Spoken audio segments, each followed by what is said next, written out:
है तो चर्चा को आगे बढ़ाऊंगा। और अभिषेक जी, मैं आपके पास आ रहा हूं।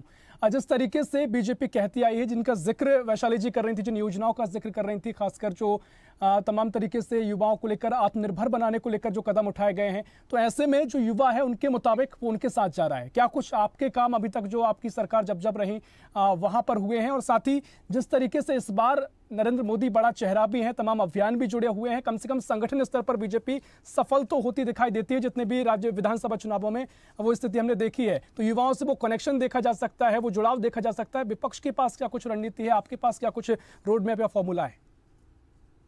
धन्यवाद ऋषभ जी। देखिए, सबसे पहले मैं एक बात कहना चाहता हूँ कि जैसे मैंने भी मैम की बात सुनी, मैडम ने ये कहा भारत को बनाने की बात कही, आत्मनिर्भर भारत। हमने आत्मनिर्भर भारत कहा, मैम ने कोविड की बात कही। हमने कोविड का समय देखा, जिस समय कोविड में किस तरीके से भाजपा ने देश से थालियां बजवाई, दिए जलवाए और लोगों की इतनी मौत हुई है, जिसमें पूरी सरकार ने एक तरह से देश को आंख मूंद कर छोड़ दिया गया था। ये बिल्कुल गलत है अभिषेक जी, थाली बजवाना। आप काउंटर ना करें बीच में, मैं अपनी बात रख दूं, फिर आप ठीक है, अपनी बात करिए। बहुत शालीनता से आपकी बात सुनी है। देखिए, मौत के आंकड़े तक छुपाए गए उसमें। वो एक डरा देने वाला एक मंजर था जो हम सबने देखा, और उसमें वैक्सीनेशन को लेकर क्या घोटाले हुए वो भी हम सबने देखे गए।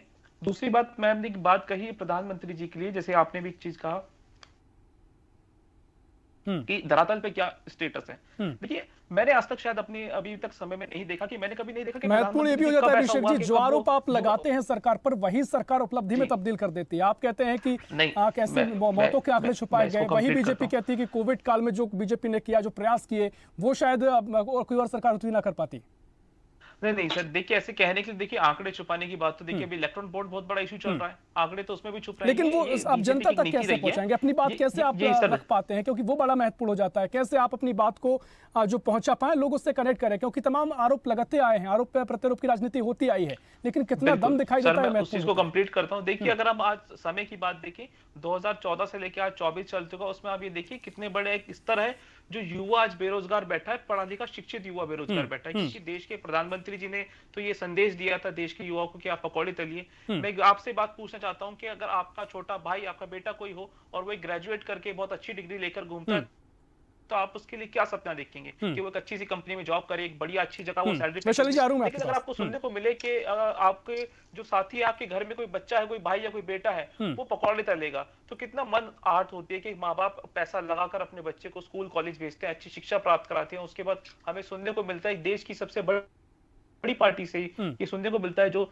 एकदम सत्तारूढ़ पार्टी है, आज बहुत अच्छे तरीके से ये कहते हैं कि हम काम कर रहे हैं। लेकिन मुझे उसका एक ये देखने को बड़ा मन दुखी होता है। हमारे देश हिंदुस्तान में एक तरफ हम देखते हैं कि युवा जो बेरोजगार है, उसने रोजगार तलाश करते करते कितना एक बड़ा परसेंटेज बन चुका है जो युवा आत्महत्या कर लेता है।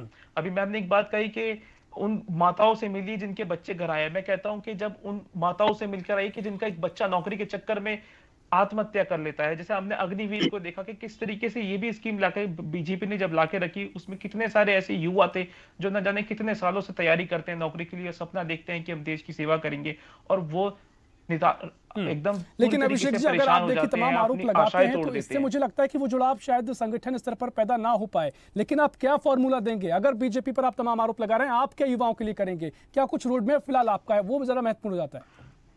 सर बिल्कुल, रोड मैप देखिए, जैसे देश की सबसे बड़ी पार्टी आज कहती है बीजेपी अपने आप को, बीजेपी ने एक ये एजेंडा दिया था, एक ये जुमला कहूं, शब्द कहूं, क्या कहूं, कि देश के प्रधानमंत्री जी ने कहा था कि हम हर साल 2 करोड़ युवाओं को रोजगार देंगे। मुझे नहीं लगता कि ये एक आंकड़ा पूरा हो पाया है। और मैं कहता हूं, देखिए, कांग्रेस पार्टी ने हमेशा स्टैंड लिया है, चाहे वो युवाओं की बात हो, महिलाओं की बात हो, किसी भी वर्ग की बात हो। और मैं कहता हूं कि अगर देश में आज इस समय कांग्रेस पर सरकार आती है तो युवाओं के लिए रोजगार खोले जाएंगे। अक्सर ये बात हम कहते हैं, हर जगह ये कहिए, मैं हूं या अन्य कोई भी प्रवक्ता हो, वो टेलीविजन डिबेट पर हम ये कहते हैं, क्योंकि हमें युवाओं की चिंता है। मैं खुद एक युवा हूं और मैं इस चीज को भली भांति जानता हूं। देखिए, महिलाओं के लिए क्या किया गया हमने वो भी देखा, और इस सरकार के लिए देखिए, आप अभी भी आरोप